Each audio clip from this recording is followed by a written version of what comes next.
Thank you everyone. Good morning everyone from Asia Mumbai chapter. This is Kunal Bhavsar, your marketing chair from Asia Mumbai chapter. We welcome you all for this session on sustainable indoor spaces. Thank you for joining us on this lovely Saturday morning. I welcome our speaker, Doctor and Architect Roshni Yehuda ma'am. Welcome ma'am, and we are glad that you have given us time on this weekend also for educating our members. Thank Thank you. you. Thank you, ma'am, and welcome. Uh, this topic is very important because we have seen from last 1.5 year, when the epidemic started, or pandemic started actually, we are staying indoors for the maximum period of time, not only at the home but also some of us who are visiting in the office. We are sitting in the office also, and that becomes very critical for this indoor spaces to become more energy efficient and definitely more sustainable. So today's topic is very crucial in this particular time of era, and we are glad that we have a very eminent speaker from this particular topic, Dr. and architect Roshni Yehuda ma'am. So ma'am, over to you, and looking forward for all. Thank you. Thank you, Kunalji. And good morning, everyone. I will be just sharing my screen. Just give me a second.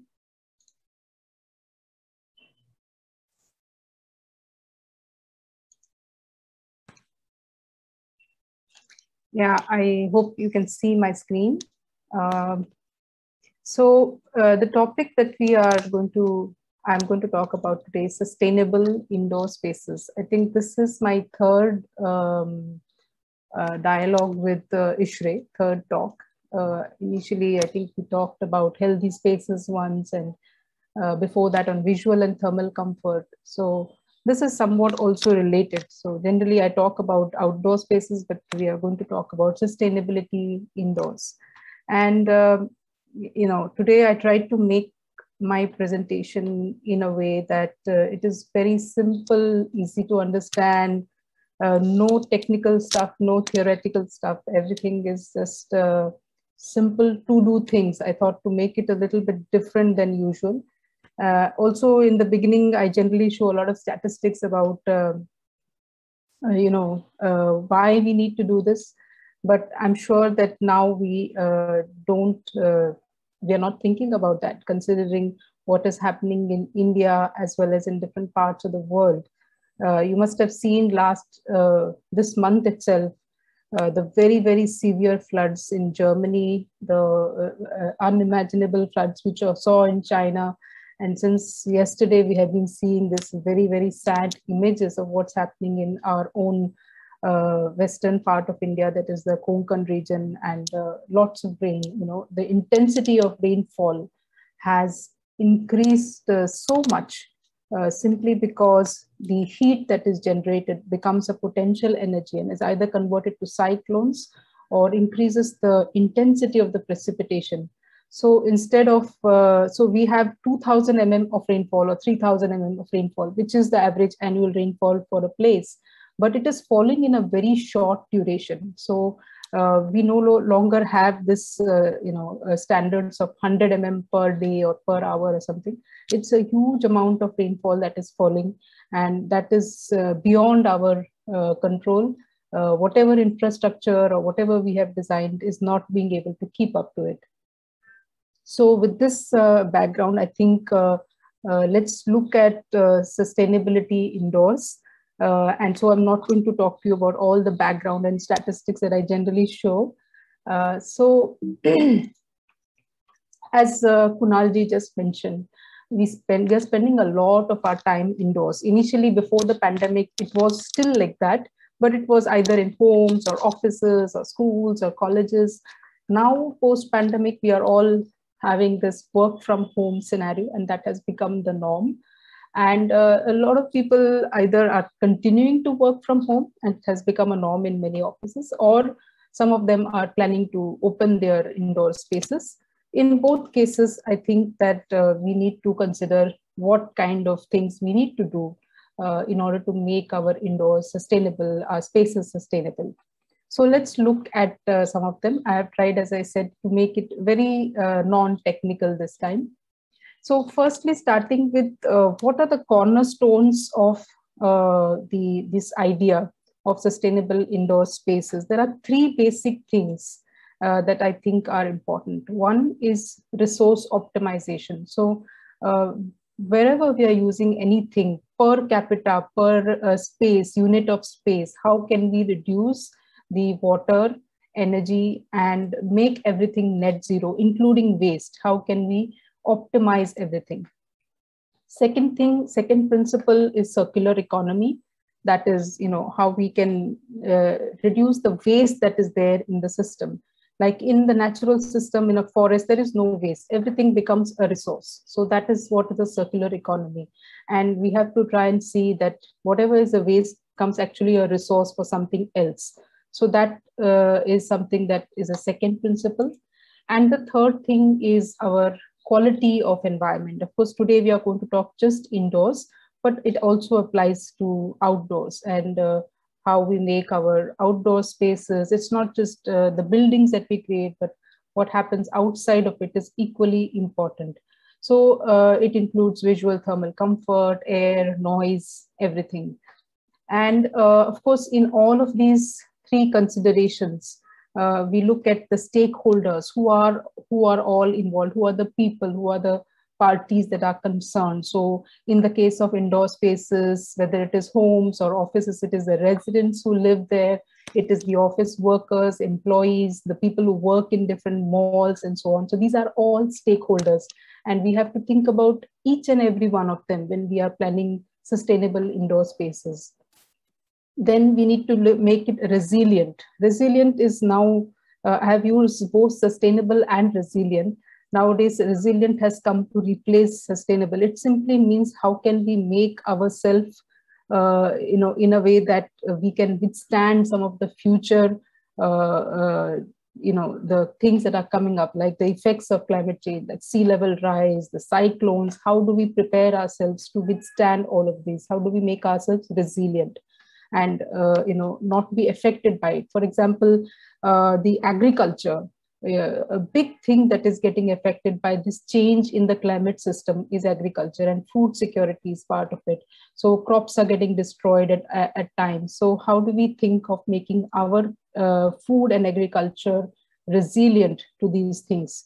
And now we have to accept that these kind of events are going to happen because of the climate change system, which has already gone into this kind of a situation, in this motion, and it is no longer possible for us to reverse things, but we can reduce our impact. We can change things at individual level as well as at a larger level. Both can be done. And this is what at the global level things are happening, like the Paris Accord. Recently, we had the G7 summit, we had the EU, all of them are now very, very serious. And each and every meeting is only talking about one thing, climate change. And this never happened before. And that's because the impacts are really visible nowadays, whether it is forest fires, which are burning California or Russia, or whether it is floods that is happening in different parts of the world. Or there is water scarcity in some places like Johannesburg. All these are very, very evident of the impacts of overutilization of resources and what we have done over the years. So when we talk about sustainability, we are going to look at some very simple things, as I said, nothing complex, what we can do in our indoor spaces in order to make it sustainable. So as you can see, I put in energy efficiency, visual and thermal comfort, water, waste, materials, indoor air quality, and noise, among others. There's a few others as well, which I have added. So let's look at each one of them, starting with energy, which is the biggest thing, because energy utilization is directly related to carbon dioxide emissions and carbon footprint, and which is what is responsible for climate change. So let us look at what things we can do in order to make our indoor spaces energy efficient. There are many things one can do, but here's a very simple sort of checklist that I have provided. So this is what probably happened to everybody. The first thing after the few months of lockdown, we were happy. We were thinking it's a vacation, it's a holiday, or is it going to start? We were not sure in the beginning, but then came the electricity bill, because for some time, almost all the utilities had stopped sending their bills, and then we got a shock, because most of the time we don't think about our electricity bill much. It comes and we just pay it off. Generally, when we spend time indoors, we are using all the space cooling, the space heating, the lighting. When we go to offices, somebody else is actually paying that. So when we are working from home, this becomes a very significant issue, and many people face this, especially in a city like Mumbai. They got the shock, okay, such huge bills coming up and so on. So they thought there was some kind of a fraud, but it wasn't. They were actually using a lot of energy. So while the commercial spaces remained closed, the residential spaces were using energy working from home. So let's look at the things that we could do to make the energy efficient indoor spaces. The first thing is lighting. So reducing the lighting load. How can we do it? So you may not know, but lighting will usually forms a significant part of your energy bill. Okay, I'm just showing you a bill here of not a bill, but a segregation of a lighting load. This is of an institution. We do audits for institutions, and we are quite surprised with the results we get about lights. In some institutions, it's just 2 to 3%. In some institutions, it is 25 to 30% or even more. And the result and the reason is very simple. In residential buildings, lighting loads can be very low, because most of the time we use task lights. We use lights for a specific task. The rest of the lights are not used or something like that. And even if they are used, they may not be much. Whereas in offices, lighting can form a very considerable portion of your energy consumption. And so also in institutions, colleges, schools, and all that, it can be. Also, we have found that in some SRA buildings, that is the slum redevelopment buildings, their electricity consumption for lighting is very high comparative to any other thing, mainly because they do not have natural lighting. So for various reasons, so some people have to put on their lights all through the day because they do not have natural light at all. So for various reasons, lighting can form a significant part of your energy bill. And therefore, you need to also see how we can reduce that load, and at the same time, how we can be visually comfortable. We don't want you to, shut off your lights and struggle to read or something like that. That should not be the case. So we want to have a balance between the both of them. That is what is sustainable. So the first thing, I'm saying a very simple thing, switch off lights that are not needed. There are lots of lights in a home that are there, which we don't think of, but they're just burning away. And this is what happens in most of the world. I'll show you this picture. This is a recent report from BBC, it is about light pollution. And one of the things that they said is the light pollution produced by street lamps, advertising boards, floodlights, and our homes is so bad that 80% of the world's population lives in the haze of a perpetual glow in the hours of darkness. We don't see the night sky, and we have to, whenever we get a small little vacation, we have to go somewhere outside of the city to be able to see the stars in the sky. So one of the bad things that is about lighting is we are using far too many lights. Many lights are not required, and we are just, burning them. And at the same time, we are using electricity, we are releasing carbon dioxide. Some power plant somewhere is producing carbon dioxide somewhere. So the first simple thing is switch off lights that are not needed. And you will realize as you become more conscious that there are so many lights in the house that are absolutely can be switched off. Increase daylight penetration indoors. This is one of the ways in which you can reduce your lighting consumption. So daylight can be brought indoors, and it has many benefits, not just the fact that you will reduce your artificial lighting consumption. That is, of course, without saying. But at the same time, daylight has many benefits. First of all, it's a free resource. It's a free natural resource available to us. And it is also very essential in synchronizing our biorhythms. Imagine that you're sitting all day in a place where you don't see the natural light. It will soon begin to affect your mood, your energy levels, and everything. So having natural light as much as possible is a very positive thing. It brings better energies. And there are simple ways, like I have pointed out here, light wells. There are offices I know where initially there was no natural light, and you brought in natural light later on by creating a light well on the roof. Either you create something, or here you can see this is a very old building, college building designed by Charles Correa. And just by simply, this is the basement here, and how the light has been brought in by skylights. And, otherwise this whole thing would be really dark. So things like this. And another simple thing, for example, you have a door. Generally people don't think much of a door. But even in doors, if you have some glass, you don't need to make the whole door glass. But if you have the top portion as glazing, then it will allow light from wherever the next space is. It may not be an open space, but the next space will bring in light. So that is what you can do. Try as much as possible to bring in the light, and it has its own positive effects in many ways. Just to show you that generally people are not aware that whenever we provide windows, there are two types. One is the visual window, and one is the clerestory or light window. The light window is generally above a height of 2.1 meters. And you can close this window off, this part, because for privacy or whatever reasons. But this window, which is open to the sky dome, because remember, daylighting is not direct light. It is indirect light, and which we get from the sky dome or the sky hemisphere. So these are called as the clerestory or light windows. So these are good sources for your natural light.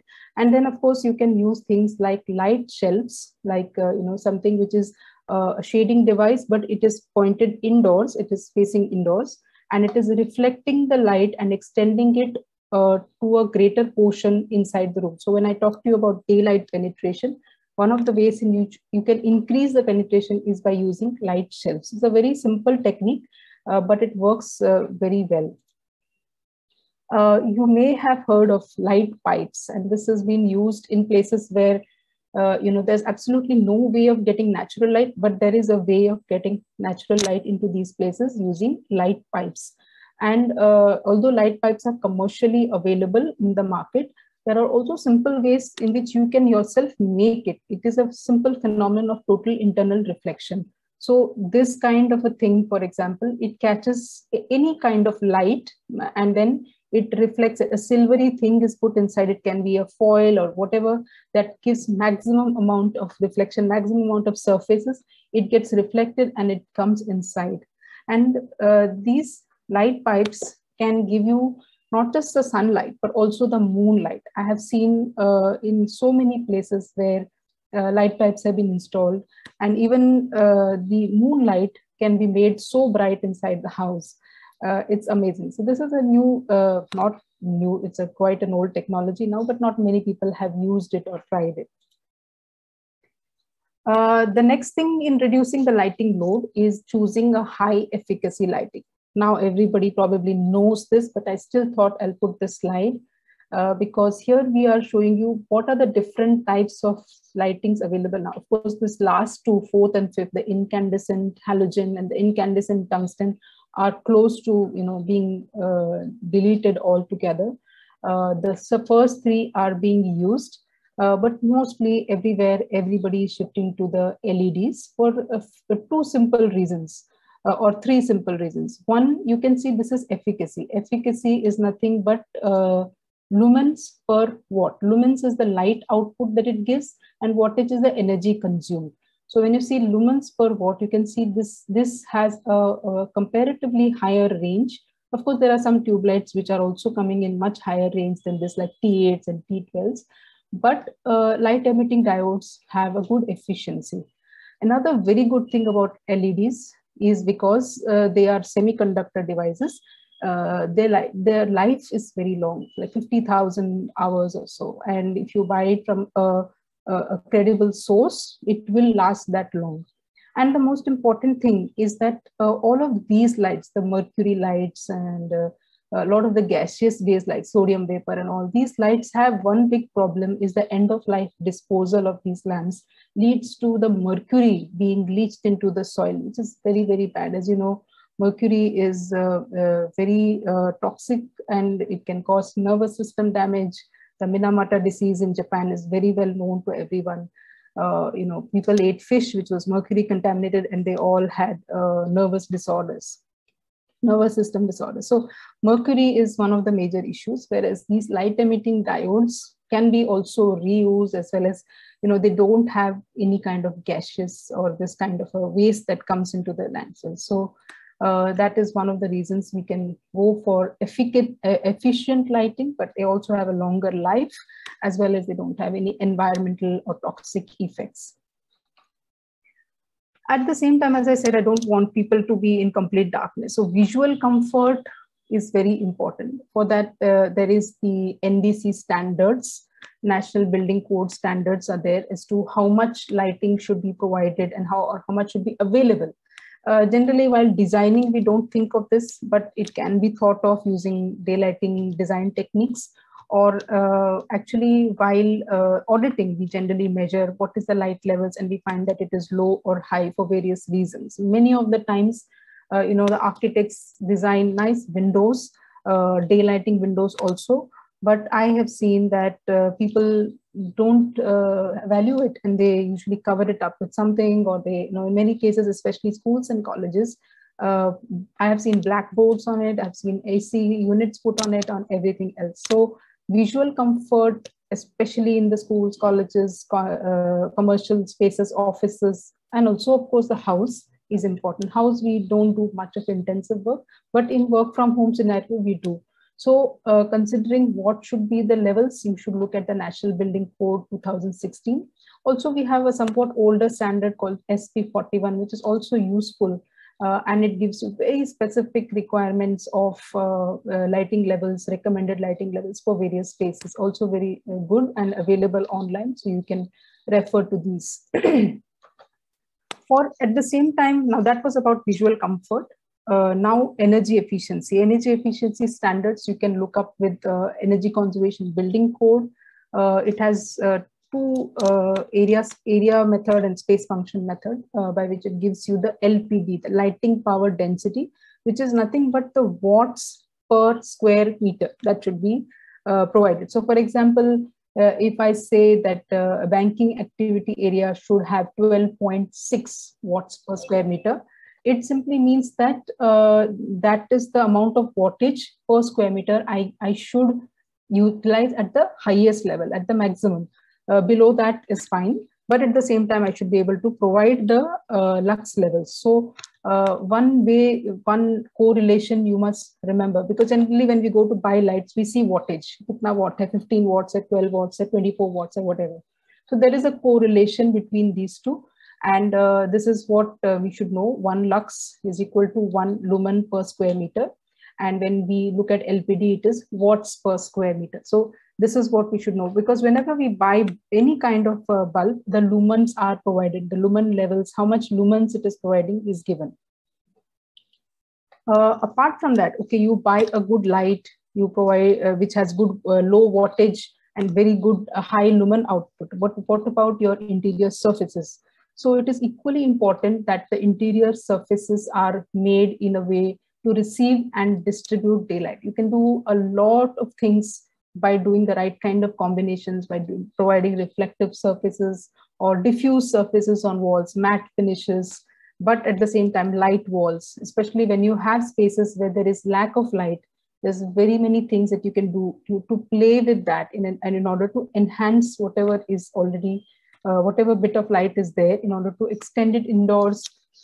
You can use the interior surfaces. The two most important surfaces when it comes to interiors, one is the ceiling, okay?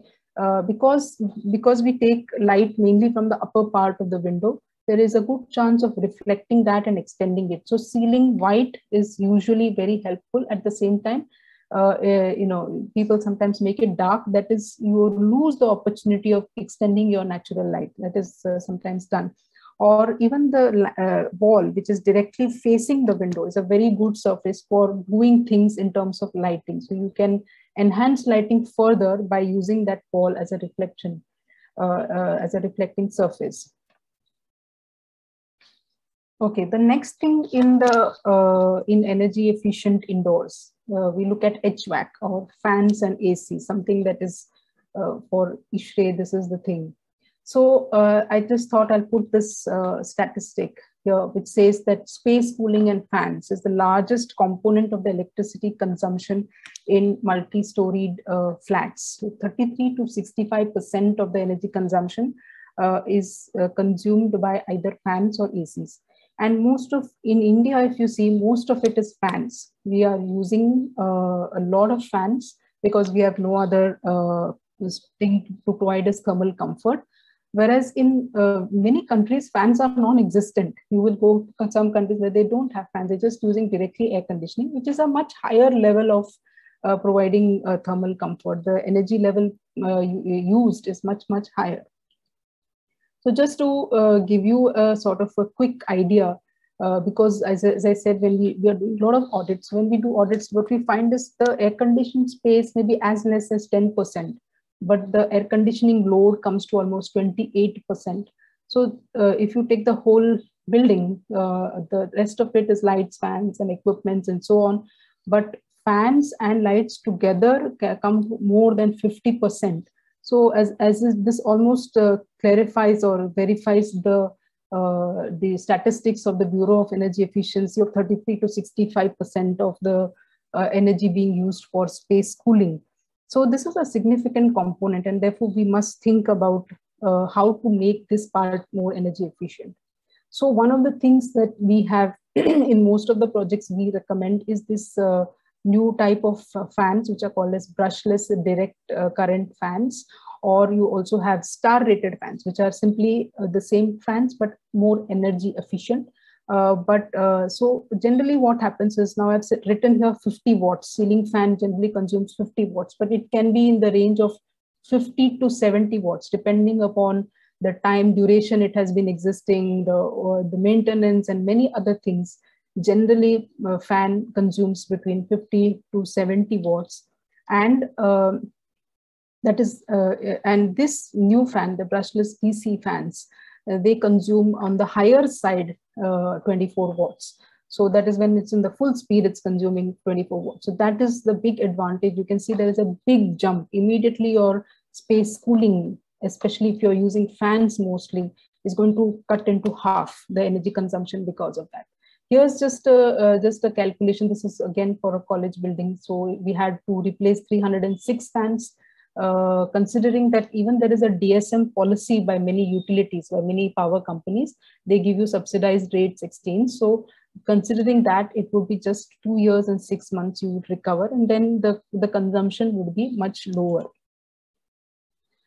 In terms of ACs, AC, one of the things, I mean, I'm not going to mention this in the indoor air part. Whenever you're using split ACs or you're using window ACs, remember that you're not getting any fresh air. So that is one thing that one must remember. And if possible, try to include some source of fresh air. So you may lose some efficiency of the AC, but having some fresh air source is always good. ACs need to be maintained on a regular basis, but generally people just clean the filters, etc. But other things are also important. How much is the refrigerant? How is the performance of the compressor? Whether the insulation has gone off? All these things also, affect the performance of the AC. And since the AC is a high energy consuming device, you must pay attention to these, and that will definitely help you in reducing the AC consumption. Second thing is, if you are buying a new AC, definitely try to buy 3-star or higher. It may cost you a little bit more, but overall the operational energy efficiency will be much higher. And thirdly, the set point temperature. Generally, I have seen in many offices 16 degrees, 19 degrees, that is the norm. And even in summers, I've seen people wearing sweaters. So it's just simply a waste of energy. And generally for that kind of a norm is acceptable in cool countries in the Northern Hemisphere. but it is found that generally we in India have much better adaptation to the climate outside, since our climate is simply warmer or hotter. So a set point of 24 or 25 degrees centigrade is also not bad. Okay, you can come to 23, but that's the range you should keep if you want to, a set point temperature drop of 1 degree centigrade will also make a huge difference in your energy consumption of AC. Then, of course, you can go for all sorts of the Energy Star rated equipment, such as fridge or whatever. If you do that, you will definitely see that the operational energy or electricity bills subsequently will give you much lower units of energy per month. And you will also see that there is a energy efficiency ratio that is given in most of these things.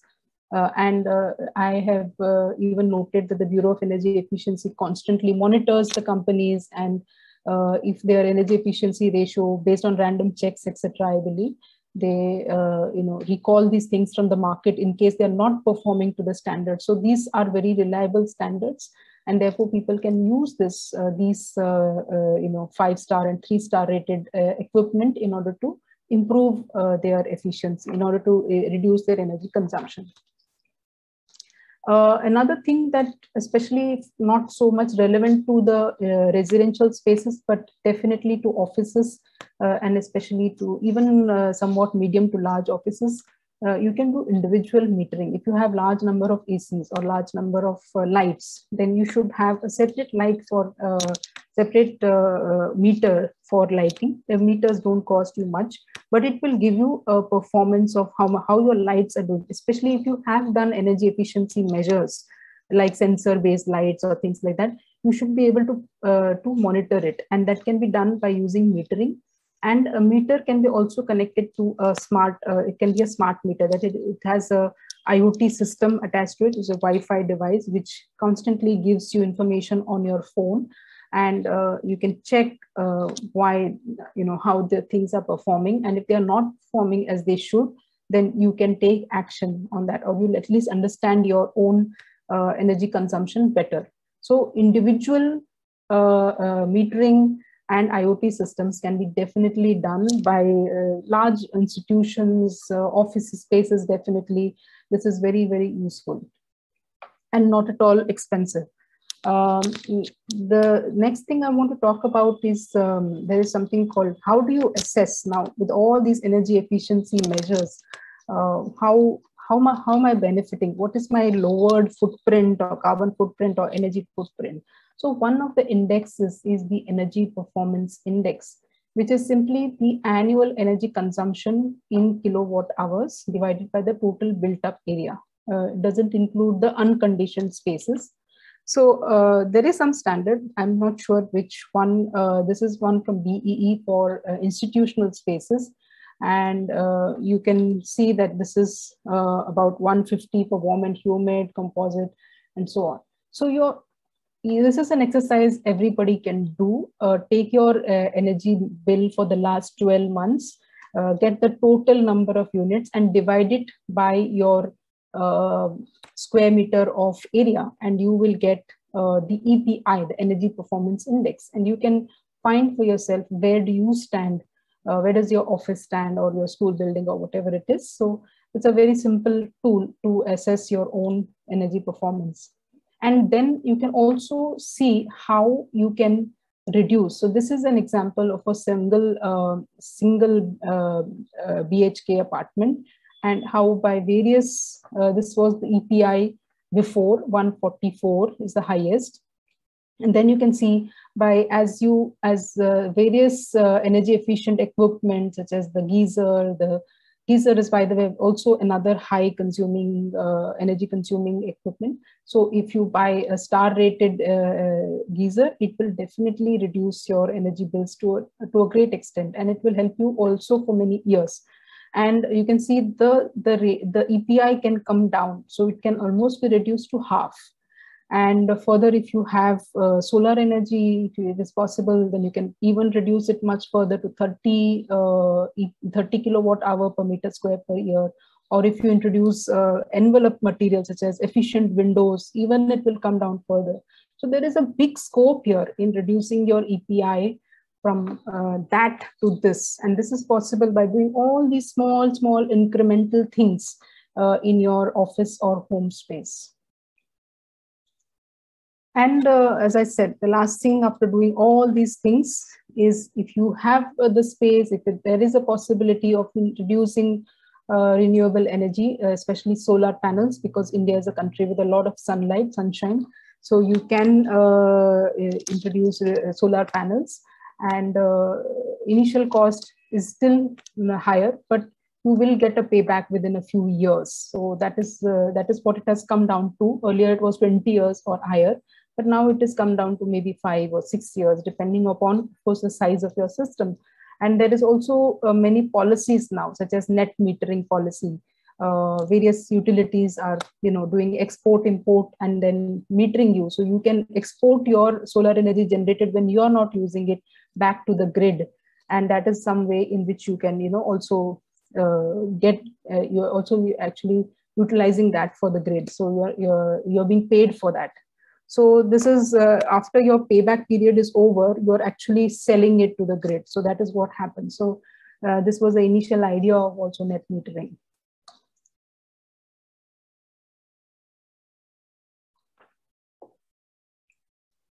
And the last thing in energy efficiency is star-rated homes. This is the new thing that Bureau of Energy Efficiency has launched, although there's still a lot of question marks on how things will be rolled out, but at least it has been launched. And this is probably the older version. The latest version was launched just a few days ago at the central government level.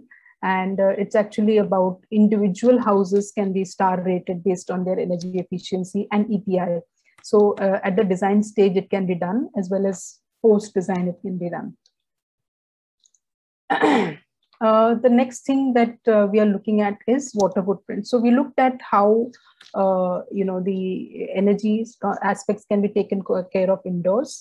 Water also, we can do a few things. You have all heard of this. No? Everybody is aware of dual flush system, waterless urinals. So these are capable of reducing the water consumption by 50% almost, provided, of course, the user is aware of these things. And many a times dual flush systems are there, but people are just using it over and over, and that also increases the consumption, in fact. So awareness of people also plays a major role. But these are things. Apart from that, you can have all sorts of efficient fixtures, flow restrictors, just simple things that you add in your tap can restrict the flow to 50%, because 50% of it comes out as air. So you still feel there's a lot of water, but actually it is less.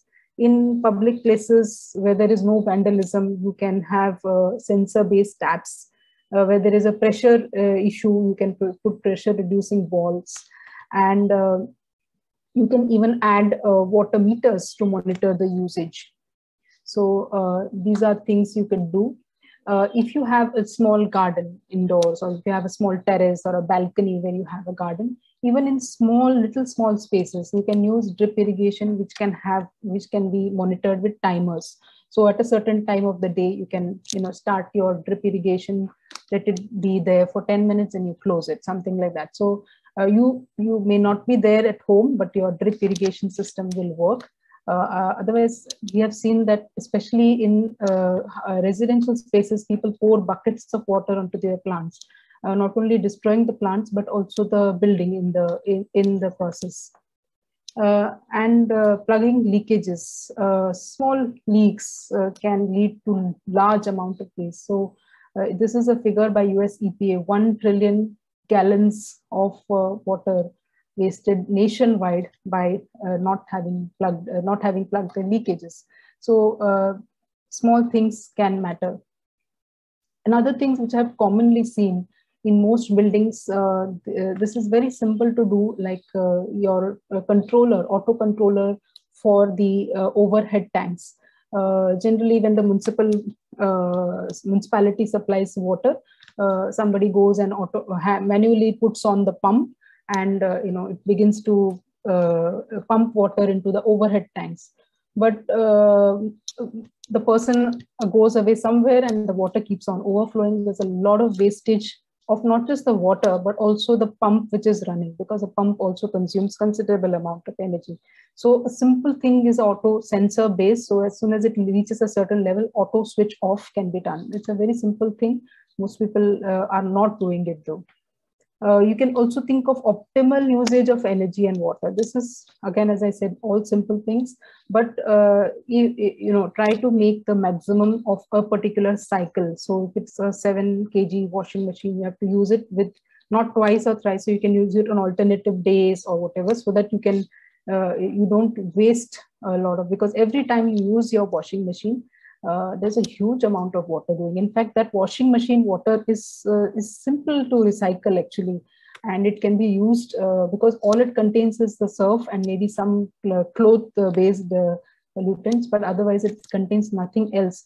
So this, if in buildings people can have a separate line of washing machine water and can be recycled, and used for something, for maybe for flushing also, because it is not a dirty water. It is just contains some kind of surfactants.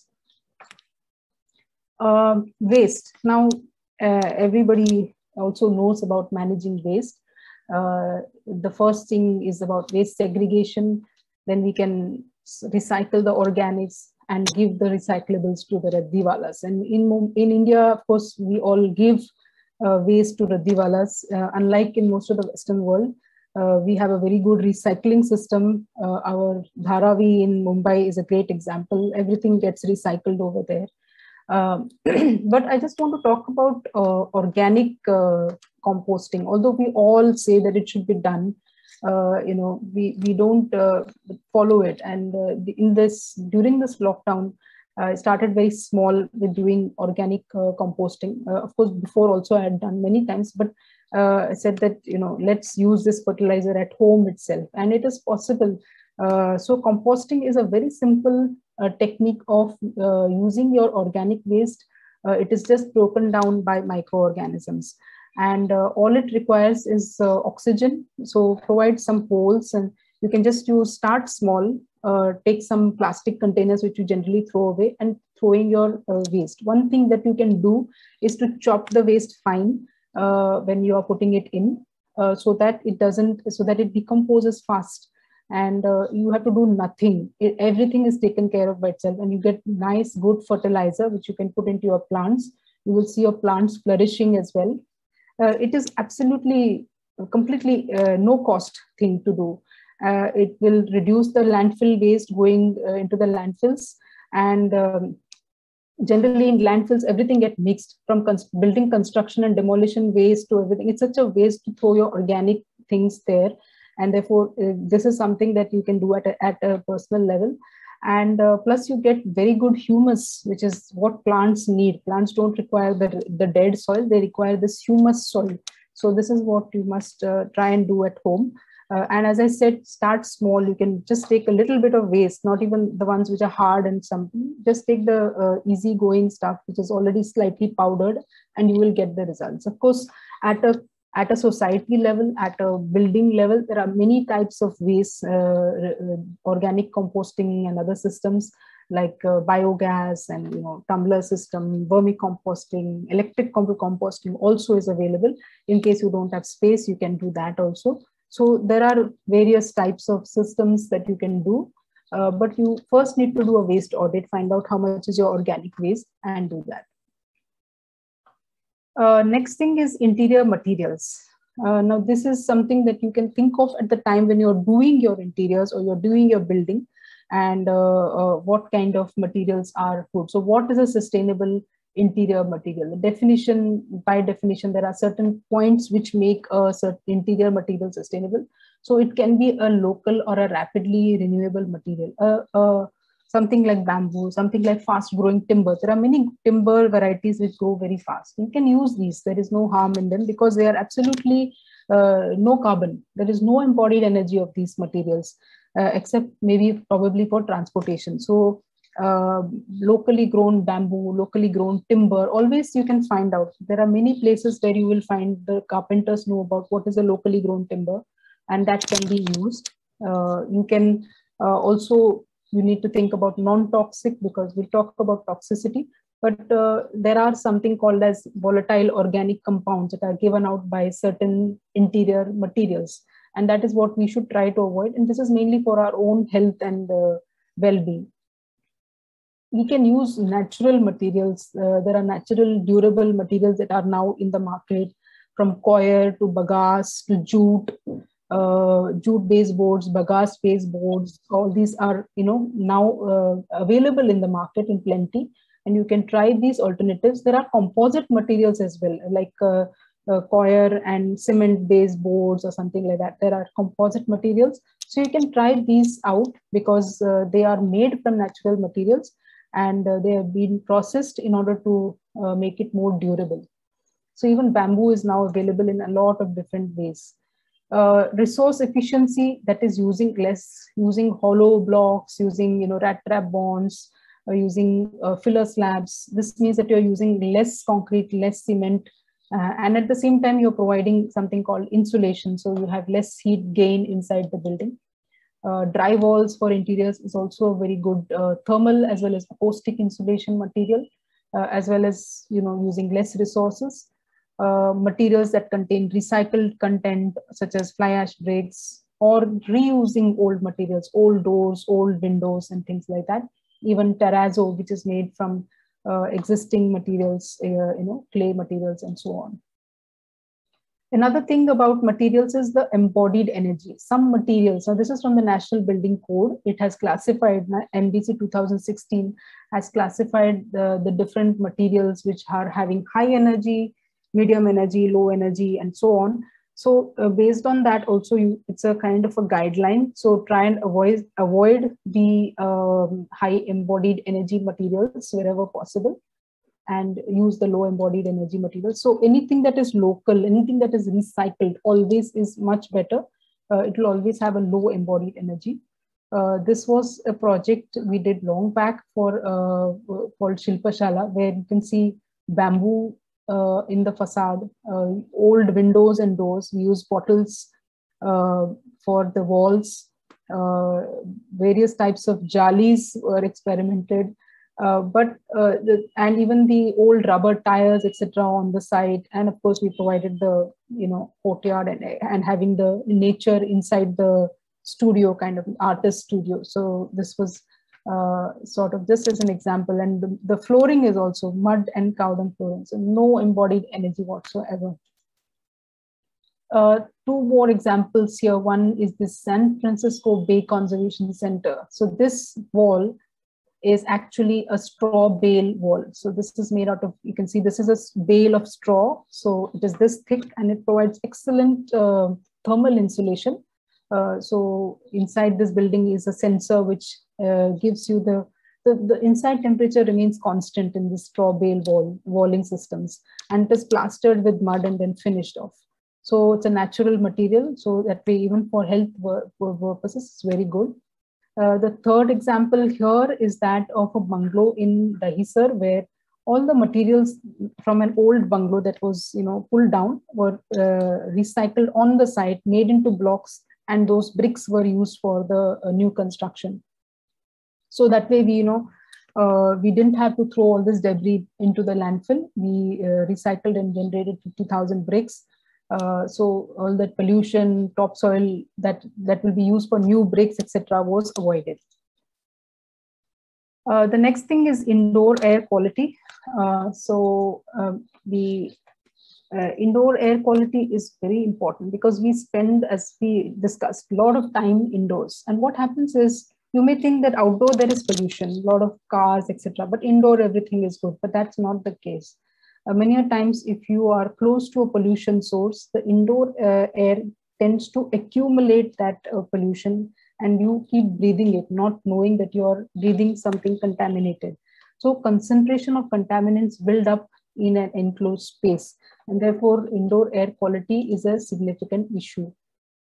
This was a thing that was almost 1970s. The topic came up about, can buildings make you sick? And the whole idea of that we generally connect health with food, lifestyle, and environment, but indoor environment plays a major role.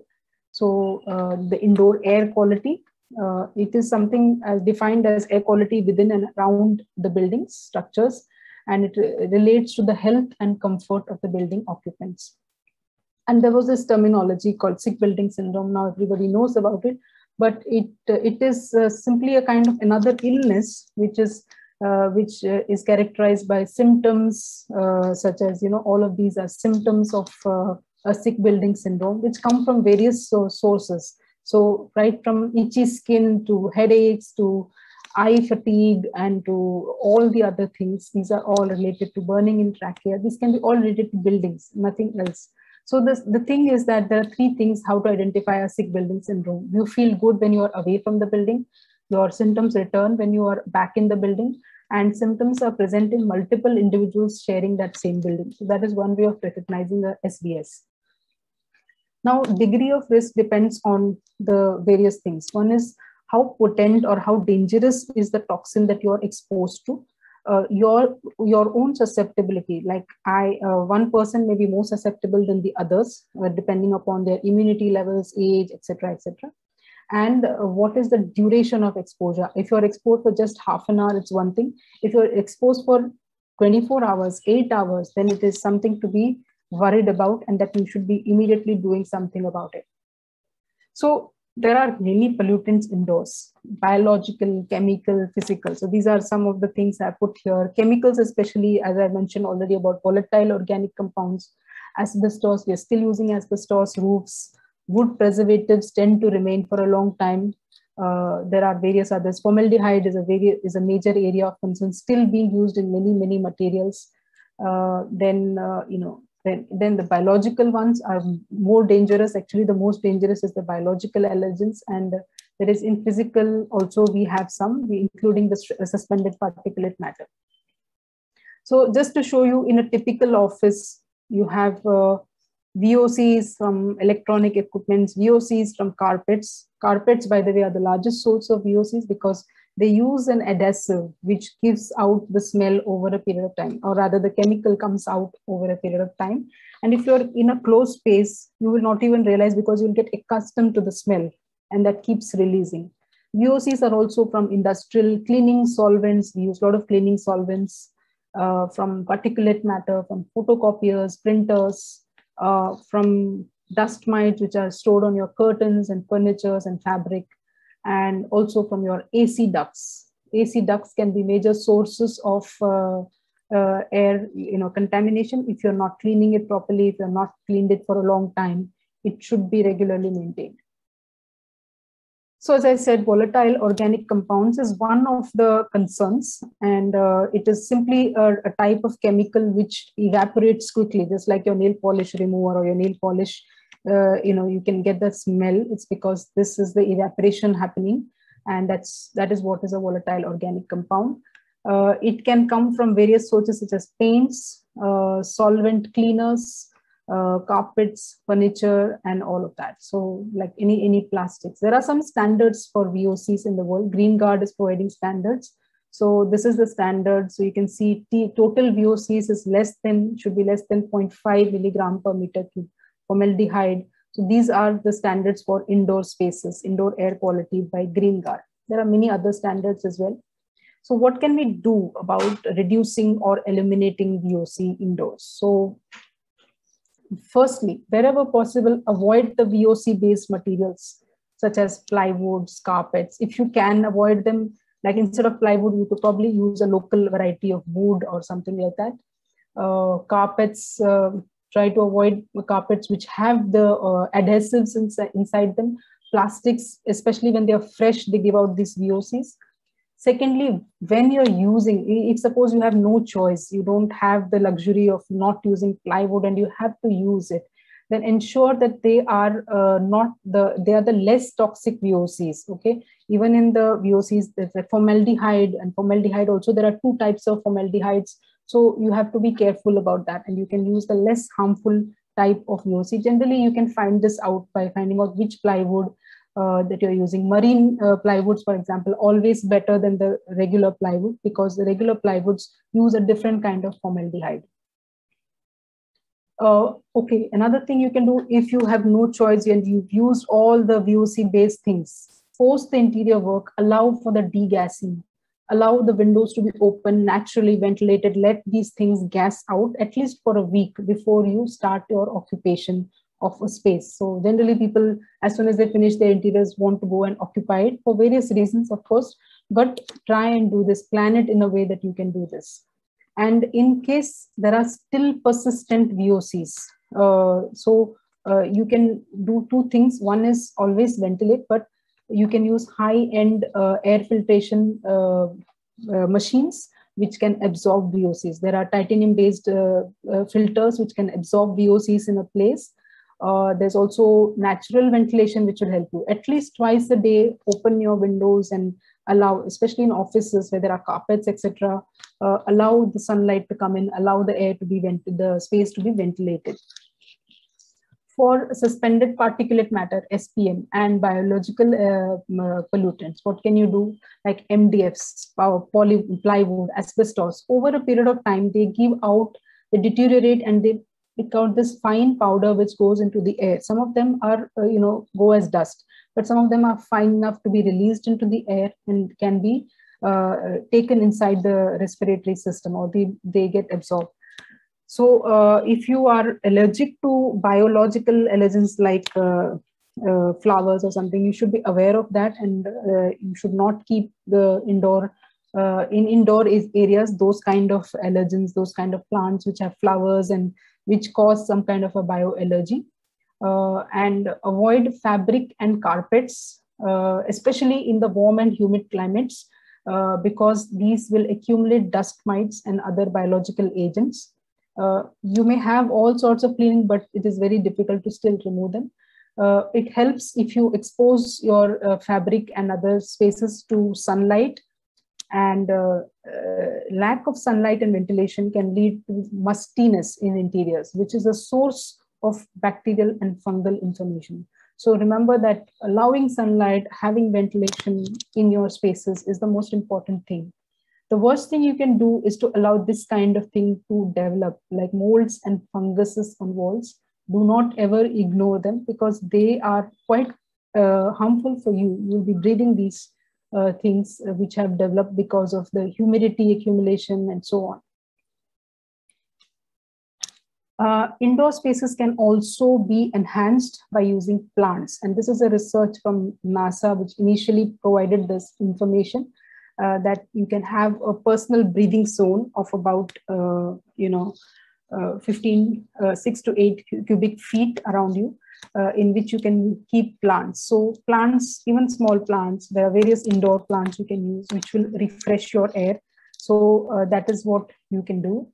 Some of the plants are known. We have done research on this: Dieffenbachia amina, spider plants, money plant, pothos. These are all plants, indoor plants, which do not require much maintenance, but they have a way they can purify the air, indoor air, even absorb VOCs, absorb the dust, and reduce their temperature as well. A few last things. I think noise management. This is the second last point. Noise management. So generally, we don't think of noise as a big issue, especially in urban areas. We have just become used to noise. But noise is a major issue. Without realizing it, it can be, what is noise? It is unwanted sound. And in fact, it is a slow poison. We feel, especially in urban areas, just as soon as there is a holiday, everybody runs away to some kind of a natural place. The main reason is the lack of the silence that you feel in these places, the calmness that you feel, which is never possible in urban areas. So noise standards are there by Central Pollution Control Board, CPCB, which ranges between 65 to 45 decibels. Generally for residential areas, it is around 45, and for commercial, I think between 65 to 55, something like that. So this is what is the standard. But if you have a decibel meter and if you measure, you will never find these levels, never ever get these kind of levels because of the noise that we have created. There are 4 major types of noise that you should be aware of. Continuous noise. Mostly we can even call it as a urban noise. Okay, so there is a constant noise which is there in the background, which we don't even realize. This is like a sound of motors going on the highway or something, but they're very far. You may feel you're not near them, but they are there in the background. So there's a continuous noise. There's intermittent noise, generally of honking and things like that. I have tried in places of putting the, where my glass also fails is the intermittent noise, especially like if there is a honking of taxis or whatever. In the noisy streets, it's very difficult to control that. Impulsive noise is also, that is, of strong construction thing just going on your neighborhood, construction work. These are impulsive noises. And then there are low frequency noises like the humming of an AC in the background and something, or even your fan. So these are the various sources of noise. If we can reduce them and make a perfectly great acoustical interiors, I think we can come to a great level of peace and shanti inside our houses, inside our indoor spaces. So noise reduction can be done by using glasses. There are various types of DGUs, the double glazed units, or even the laminated glass, in fact, is much better for controlling noise. You can have noise absorbing materials in the interiors. So especially, you can see when you're especially in an office space, if the neighbor is talking on the phone, you're constantly bombarded with it. So in case of a well acoustically designed office, you will always, people will always be, not wanting to say anything because your noise can be probably, it is so quiet in those places. So creating noise absorbing materials, noise deflecting materials can also be put on the exterior facade so that noise is deflected and doesn't come inside. Noise has a tendency to travel upwards. So if you're in a high-rise building, the higher you are, the more noise you will get. So if you can do something about noise with all these things, it will, create a good amount of peace and quiet for you and healthy output. In addition to that, there is sounds that are pleasant. So introduce these pleasant sounds by inviting, in your garden, create the bird-friendly plants or create spaces. So you will find these birds will constantly be around your space, creating good sound, positive sound. Or you can, if in the absence of all these things, you have no garden, you can create calming and soothing nature music. Last thing is anthropometry, and probably not taken care of at all. We take it for granted maybe. In indoor spaces, this is an important aspect, especially when in the work from home environment.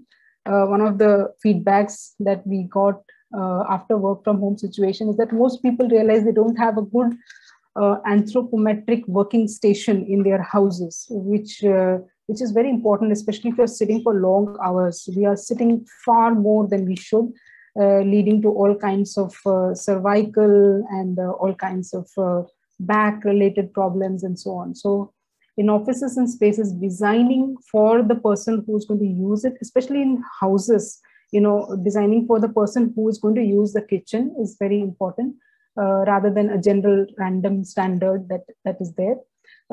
Knowing what heights, how the person is going to use it, everything. You can design spaces in a way that, that will help in the physically for the person or any person to be more healthy. There are a few things, sustainable models, I don't want to call it, but just a few examples. One, of course, I've shown this many times, is a building in a house in Kemps Corner.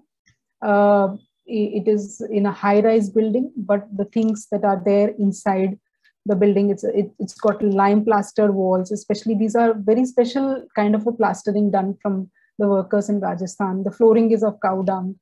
They have not used any kind of, even the overhead tank inside the house is made out of copper, and all materials, all the windows, etc. They've not used any adhesive, so it is made out of timber.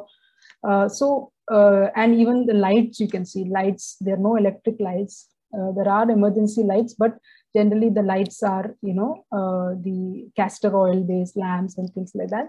So the idea is to have a positive energy and things like that. And generally we beyond a certain time, we tend to sit, if there are artificial lights, we use them and we continue to work, whereas the biological rhythm says now it's time for you to rest.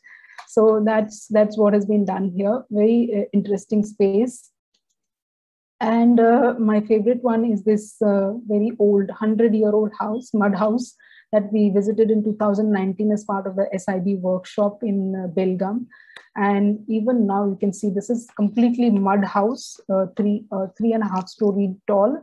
And this is, I think, 2.5 story tall. This has got cowden flooring, and the walls are still absolutely great, and temperature controls. You don't require any kind of energy in these spaces. Of course, there are some modifications now in the recent past, but otherwise, this is the kind of structure, and I would say really resilient structure because it has stood the test of time. This is the topmost mezzanine part. You can see this colored glass and the cowden flooring still there, still after so many years. And the clay tile roof and the central courtyard and this huge depth of the wall. You can see this depth of the wall. So I think that's my last slide. And that's it. Thank you.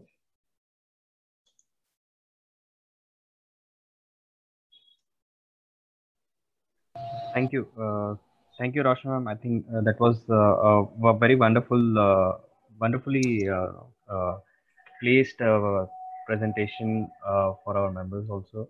Are there any questions from our members? You can ask right now.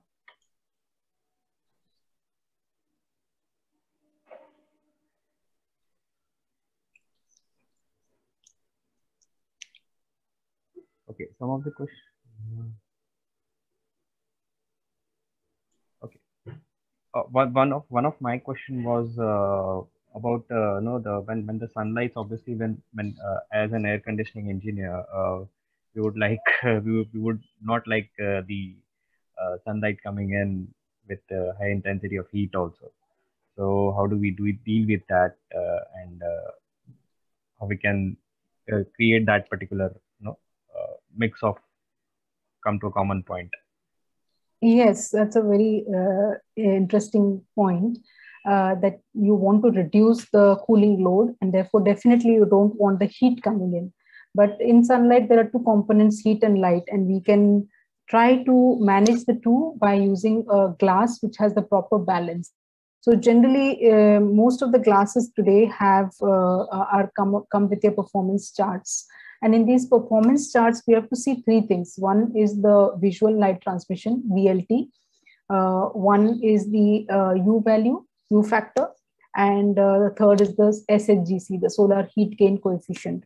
So we have to see that the VLT is as high as possible, while the U value and the SHGC are as low as possible. So between these, if you strike a balance, you will get a glass which will provide you good light, whereas not allow the heat to come in. So of course they might be more expensive, but in the long run, definitely operational energy gets reduced when you use these kind of glazing systems. You have ECDC standards. I think for glazing, the U factor, maximum U factor is 3. So you should have something that is below 3.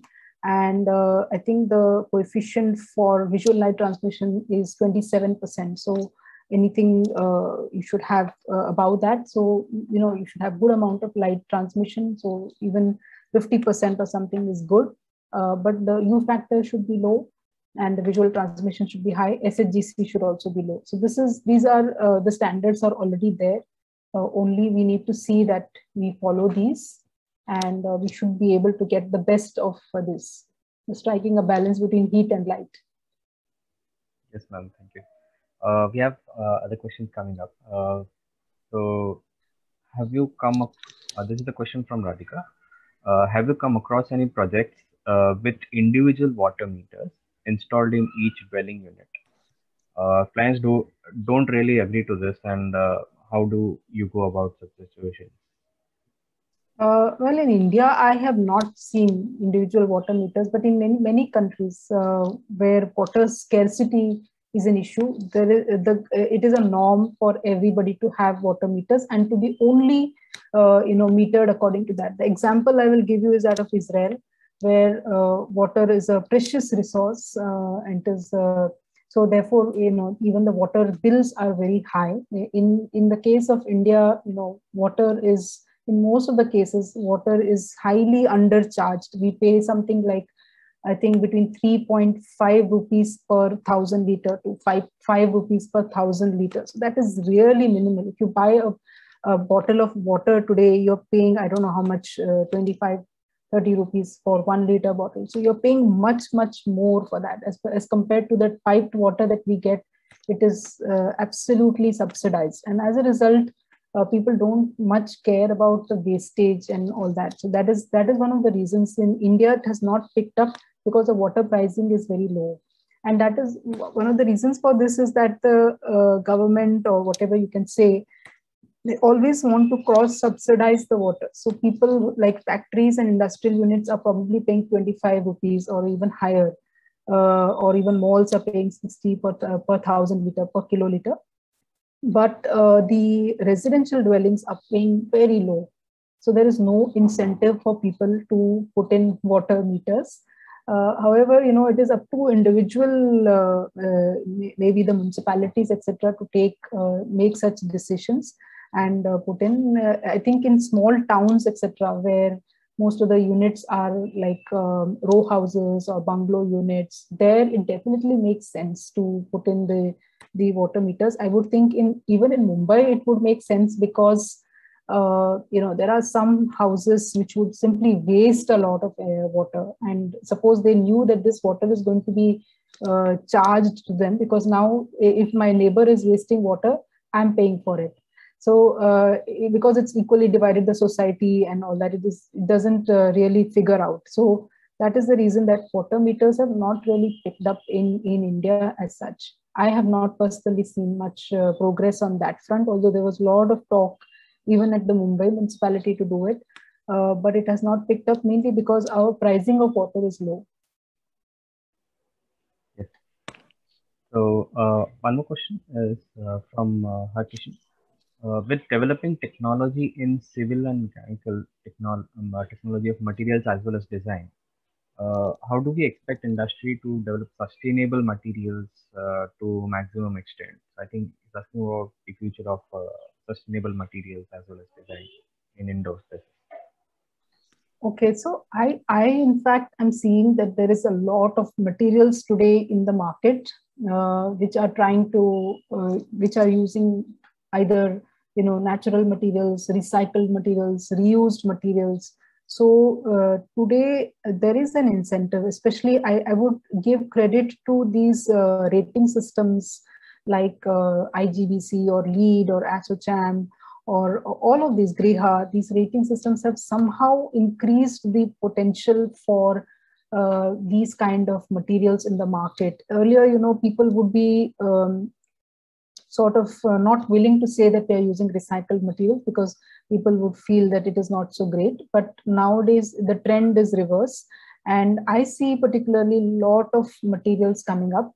And maybe as we go further, there will be, if people start using these recycled materials, there will be more incentive for the entrepreneurs to develop them and to have. There's a lot of R&D that has gone in places like CBRI and even the Auroville Research Institutes. There's a lot of research that has been done over the years with recycled materials and natural materials and organic materials as well. And so it's a question of time. And I think right now we are seeing a lot of momentum towards this kind of materials in the market, in the building industry.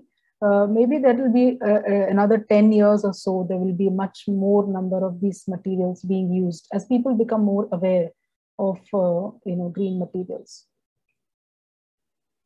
Thank you, ma'am. With this, we are done with the questions. Any more questions?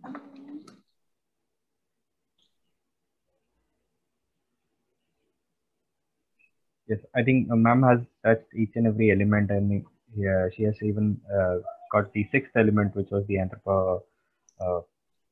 yeah. So, and Yeah, one more question has come up. What will be the main reason that still in India we are lack of waste management?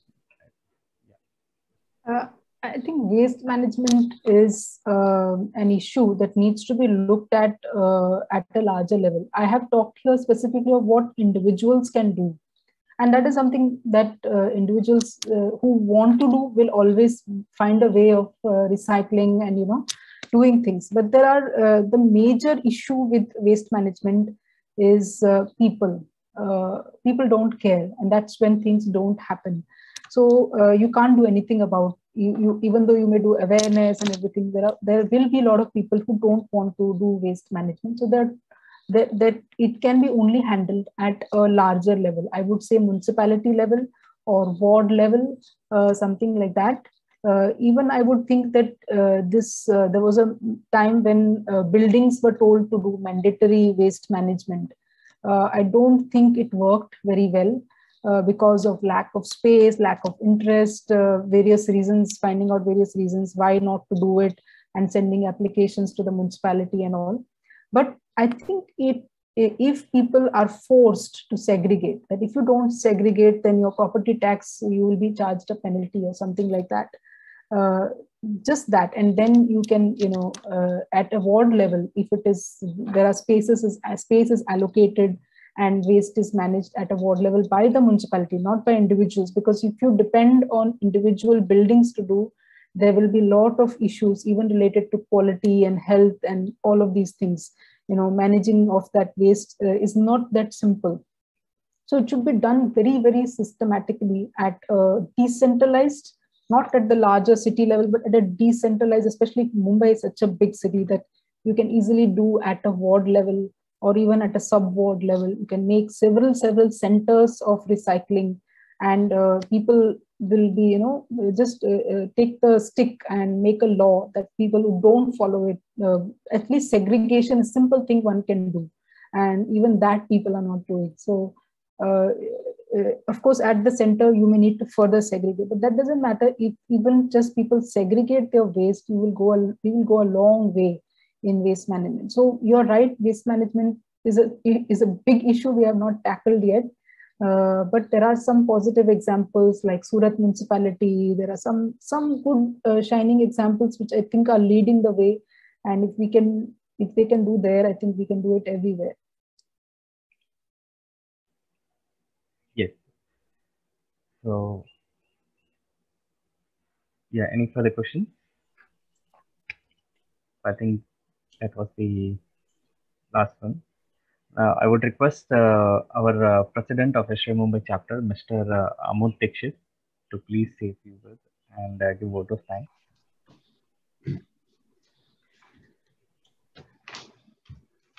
Hi, thank you very much, Roshni. That's been a fantastic presentation by you.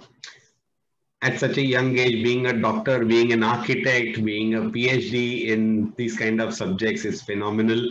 We learned a lot from you today. In fact, let me tell you, I've been into the industry for over 30 years now, and every day is a different learning. And what you have taught us, what you have told us today is really, encompassing the entire MEP, architecture, civil, and everything all scoped together. So my favorite subject when we talk about, power saving, when we talk about all these things is the EPI. I always keep telling people, that do not consider this only, do not consider one component only, consider the entire building, the entire structure as one, and make sure that your EPI is the best possible. Unfortunately, it goes unheard, but what today you have told us has really, kind of enlightened us that this campaign of getting the best of the EPI should be imbibed in all your clients, be it a builder, be it a private residence or a commercial building or a hotel or a hospital or any order. It is very important to know that where you start and where you finish. We all start with excellent EPIs on paper. Do we really achieve them? Do we really achieve the U values? Do we really achieve the, performances that are put on paper? I think those are the most important things which you highlighted today. and it was phenomenal. Good learning. Thank you again. This 1.5 hours, of course, I missed the first 10 minutes of it. I'm sorry about that. I was late because of 2 other calls going on parallelly. But the last 1 hour and 15 minutes that I have attended, it was really phenomenal. Thank you so much. And I would like to thank all the participants here. I'm sure they have also learned a lot from you. Thank you. Thank you. Thank you so much, sir. Once again, thank you, Roshni, and thank you all the participants for joining in. Keep joining us for our next programs also. Till then, we will log off.